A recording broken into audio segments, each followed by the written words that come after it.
Salve pessoal, tudo bem? Hoje vamos resolver a questão número 75 da prova de Química da FUVEST, da primeira fase. A questão 75 é uma questão tranquila para um aluno que tenha certa facilidade em compreender o enunciado e também interpretar o gráfico fornecido.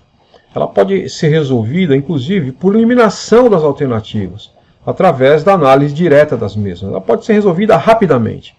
No entanto, pessoal, a minha ideia sempre consiste em resolver a questão trazendo algo a mais no que se refere às aplicações da energia nuclear, com o pretexto de explorar um pouco mais o assunto, sem pressa.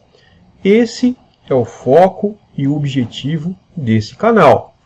Então a questão 75 diz o seguinte: um marcador radioativo, sódio 24, foi injetado em um ponto de um cano de água subterrâneo e, na sequência, com um detetor sobre o solo, foi medida a radioatividade ao longo do percurso do cano. A figura a seguir esquematiza o local de injeção do marcador e o perfil da radioatividade detetada ao longo do cano. Assinale a alternativa que melhor explica o perfil da radioatividade. A. No trecho 2, o cano está completamente entupido, por isso a radioatividade diminui no trecho 3. B. No trecho 2 há uma fissura no cano, o que resulta em um acúmulo de marcador nesse trecho do solo. C.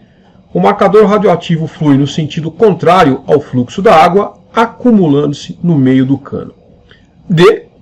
No trecho 3, a radioatividade é menor, porque foi consumida por reações químicas ao longo do trecho 2. E. No trecho 2, a radioatividade diminui devido ao fato de a meia-vida do marcador ser curta. Note e adote, se necessário, o tempo de meia-vida do radionuclídeo sódio 24 corresponde a 15 horas. Veja, pessoal, essa questão 75 ela é muito interessante.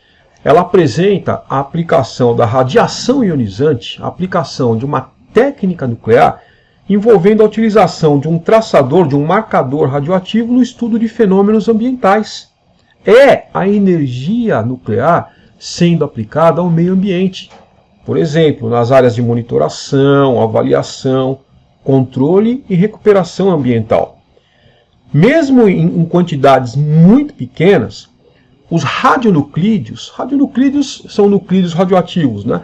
Os radionuclídeos podem ser detectados através de um contador Geiger, por exemplo, e o seu percurso acompanhado, funcionando como um instrumento para verificar o trajeto de poluentes, seja no ar, na água ou no solo, né, a que se refere o exercício, tá certo? Então, numa destas diversas aplicações da energia nuclear no meio ambiente, destaca-se a detecção de vazamentos. Veja, para detectar pequenos vazamentos em tubulações de água, costumava-se, pessoal, usar escavadeiras para retirar a terra. No entanto, hoje, há um processo muito menos trabalhoso, em que se usam, né, radionuclídeos, nuclídeos radioativos, como o sódio 24, por exemplo. O sódio 24 é um deles, é um radionuclídeo muito utilizado para este fim. O importante é que esse marcador radioativo ele deve estar numa forma cujas propriedades físicas e químicas sejam semelhantes às do material que se quer rastrear, no caso a água, e ter meia-vida compatível com o tempo de medida. Se a meia-vida do radionuclídeo em questão for extremamente curta, da ordem de segundos, de minutos, não será possível preparar, transportar, injetar, né, introduzir o marcador no local do teste e realizar a medida antes que a atividade decaia a valores não mensuráveis, né? Por outro lado, se a meia-vida do radionuclídeo for muito longa, da ordem de dias, de anos, restará material radioativo no local após o fim da análise, o que não é desejável, né? Você quer terminar o trabalho e não quer que fique material radioativo ali espalhado no solo, né? Dessa forma, para esse fim, o sódio radioativo, o sódio, por ser introduzido na tubulação na forma de carbonato, ele é solúvel em água, né? Então ele se adapta bem para esse tipo de trabalho. Com a ajuda de um detetor de radiação do tipo Geiger-Miller, por exemplo, pode ser usado para rastrear as emissões desse radionuclídeo, né? O sódio 24 ele é radioativo, ele emite radiação. Essa radiação ela é captada, ela é detetada por um contador Geiger, que no local do vazamento registra essas emissões muito superiores às regulares dos lugares onde não vazou, onde não há vazamento. Ou seja, resumindo, uma pequena quantidade de material radioativo é injetada na tubulação, se mistura ao líquido que flui através dessa tubulação ou cano, né? Espera-se um certo tempo, dá-se um ΔT aí para que o material radioativo viaje ao longo da linha junto com a água. Havendo vazamento no trajeto, o material radioativo ficará acumulado na região da fuga, do buraquinho, né? do rompimento do cano. E com o auxílio, com a ajuda de um detetor de radiação, pode-se determinar o local exato onde a tubulação está rompida. Então veja, pessoal, aqui é o exato local da injeção do marcador radioativo, né? Sódio 24. Ele é solúvel em água, ele vai se misturar aqui com a água e vai fluir nessa direção e nesse sentido aqui durante um certo tempo, ok?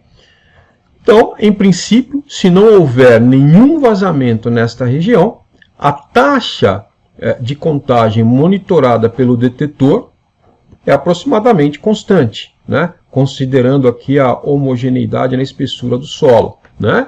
Supondo que nessa posição houvesse um vazamento, um furo, um rompimento da tubulação, a quantidade de líquido aqui com o marcador radioativo vazaria aqui nessa região e você teria um acúmulo de água com sódio 24 nessa região, né? Portanto, o número de contagens por minuto detectadas pelo contador tenderia a aumentar. É que exatamente está mostrando aqui, né, esse trecho 2, um aumento na taxa de contagem, né, no número de contagens por minuto. Claro, se está ocorrendo um vazamento nesta região, menos marcador radioativo vai passar aqui para a região 3. Então a taxa de contagem deve diminuir, né, nesse trecho. Repare que o tempo de observação, o tempo do experimento é totalmente compatível com a meia-vida, certo? Então, olha lá, no trecho 2 o cano está completamente entupido. Por isso a radioatividade diminui no trecho 3. Não, se estivesse completamente entupido, não passaria nada por outro lado, tá certo? B. No trecho 2 há uma fissura no cano, o que resulta em um acúmulo de marcador nesse trecho do solo. Totalmente compatível com o que nós discutimos até agora, né? De fato, houve um rompimento no cano nessa região, um acúmulo de água marcada aqui com sódio 24. Isso faz com que a taxa de contagem detectada no detetor seja maior. C. O marcador radioativo flui no sentido contrário ao fluxo da água acumulando-se no meio do cano. Não, né? Ele se movimenta junto, no mesmo sentido do movimento da água, de acordo com a figura da esquerda para a direita. No trecho 3, a radioatividade é menor porque foi consumida por reações químicas ao longo do trecho 2. Não, né? Não faz o menor sentido. E no trecho 2, a radioatividade diminui devido ao fato de a meia-vida do marcador ser curta. Veja, o sódio 24 ele tem uma meia-vida curta. Ele tem uma meia-vida da ordem de 15 horas. Só que o tempo de observação é totalmente compatível, tá certo? Pelo menos aí entre 5, 6, 7 meias-vidas você consegue fazer a observação, tá certo? Então não foi o caso, né? Com isso, a alternativa correta é a alternativa B, pessoal, tá? Espero que vocês tenham gostado, né? Vocês aprenderam um pouco mais sobre uma nova forma de aplicação da energia nuclear no meio ambiente, que é a detecção de vazamentos através da utilização de traçadores radioativos. É isso aí, tá? Inscreva-se no canal, dê um joinha e nos vemos em breve. Um grande abraço.